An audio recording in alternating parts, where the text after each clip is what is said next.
And this is a critical point that I want to pause on and repause on, that losing sales headcount is natural. It's something that you need to have in your team. Healthy teams have all types of sales attrition. And so when you think about sales attrition and the type of sales attrition that occurs on the team, then one of the things that we need to think about is, how do we get ahead of that? How do I backfill quickly? And even more importantly, as we sit down and do our annual planning, how do I know what that number is? Because I can tell you that when sales attrition occurs and there's open headcount, the sales manager has to step in to fill that gap. And the average sales manager today is covering 1.5 to 2 times the quota of an account executive on their team. And when they do that, the challenge is it becomes a law of diminishing returns, because they're getting paid in order to get other people to quota. But when they start carrying a quota, when you're a player coach, Jim Delaney, former CEO at MarketWire and a coach of mine, once remarked to me, he said, Raleigh, you can either play or you can coach, but you can't do both at the same time, because you can't see the field when you're throwing the ball, and you can't see what's happening if you can't look at the tape. And we need our sales managers to be focused on deal coaching and rep development, and we need to get them out of the game of closing 1.5 to 2 times. So how do we get ahead of this attrition? How do we plan for it? How do we goal accordingly? Because if we're going to have a gap, and I guarantee you, most of you listening to this do, you're going to need to account for that next year, so that we can either give over assignment to our frontline sales reps, or we can start to build on realistic goals or spiffs or targets or commission plans in order to incentivize our reps to performance. So why is it that sales roles are different than other roles when it comes to turnover? Well, one of the reasons is that we have, in no other role in corporate America does a rep or any employee so early in their career have such a direct impact on the top line sales goal. If you think about it, if you hire in a developer or a coder or an admin or an accountant, and they come into the organization, the benefit is within a day or a week, you know whether they can do their job or not. Challenge with sales is it might take you up to 3 to 6 months to find out if a sales rep can actually produce. But when they don't produce, whether it's the accountant or the IT person or HR or finance or someone in production and operation, when they don't produce, yeah, it hurts, but it doesn't hurt to the term of the quota. So the average account executive today carries a quota of $50,000 a month. That's just turnover, software as a service, churn and burn, account executive, average B2B sales. So every month that they're gone costs the company $50,000. So turnover costs a lot of money. Now, especially in these early career sales roles, these are the ones where we really have to be aware, because we expect to have turnover in these roles. And there's really 3 ways that it happens. The first is voluntary separation. You know, somebody comes into your company, you spend a year or 2 coaching them up, and then they go across the street to go work for another organization to make $10,000 more because you didn't have a promotion path. This is a reality of the sales game for us in sales management. It's one of the reasons to have promotion paths in place. I'm going to give you at the end of this presentation a very quick overview on a number of tools that I use and that we're going to have subsequent trainings on. But for today, just keep in mind that voluntary separation is going to occur. Of course, there's involuntary separation. Involuntary separation, you hire sales reps, early career with a couple of years experience. The challenge is there's no universally recognized sales credential or degree. If you tell me you have a degree in chemistry, I know what that means. If you tell me you have a degree in sales, you might as well tell me you learned how to box by watching Rocky. It doesn't mean a whole lot to me. And so that makes it extremely challenging to predict success. As a matter of fact, 1 in 5 fail. And then finally, the piece that I always forgot to put in there is internal promotion. If you have an early career sales team or any sales team, you want it to be a bench of talent for the rest of the organization.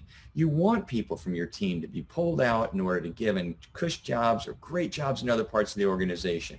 So someone going into sales operations or sales finance or whatever it's going to be, or they're just going to become an account executive, becomes a manager. Either way though, the challenge is once they leave your team, guess who inherits that quota? The frontline sales manager. And guess who almost always forgets to account for that?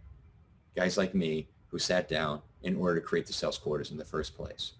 And so one of the shocking statistics that I learned was that in early career sales talent, roughly half of college graduates go into some type of revenue role, whether it's a BDR role, some type of marketing production role, account executive sales role. But after 2 years, of those 50%, only 10% remain. So who bears the cost for that again? We do.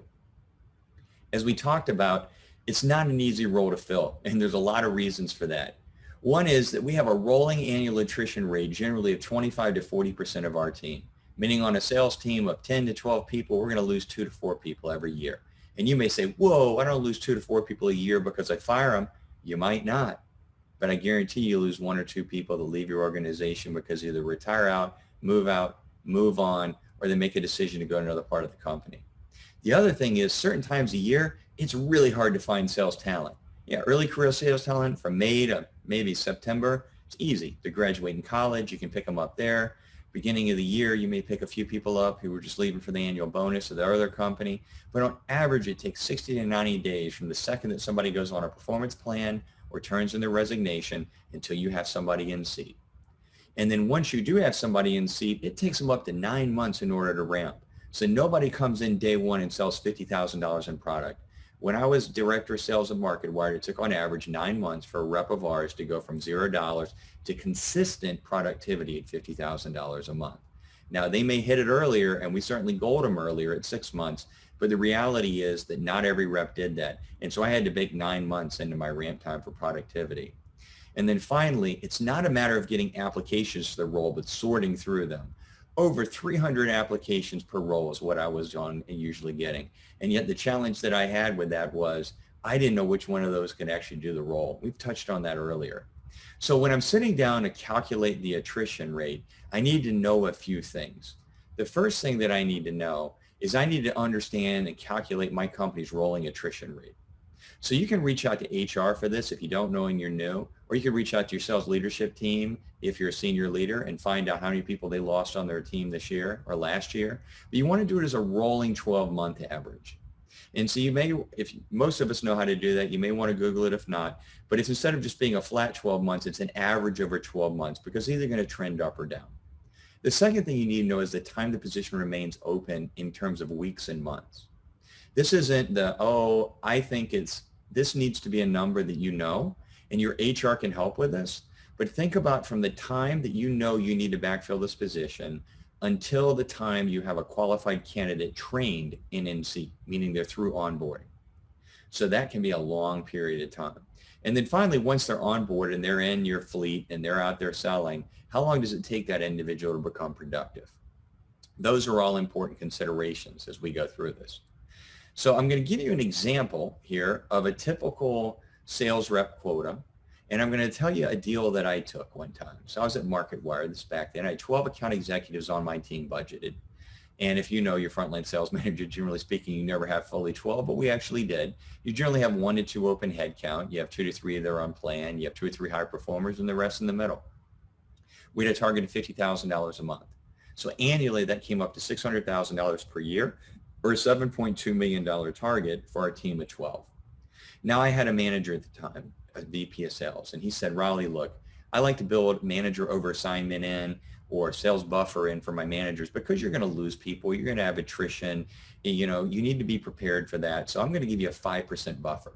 So on a $7.2 million quota, that meant I only had to set $6.8 million in order to hit my top line sales goal. That's a pretty good deal. And I was really excited about it. I took that deal. But was that $350,000 buffer enough now knowing what we know about sales attrition? Well, we're going to find out.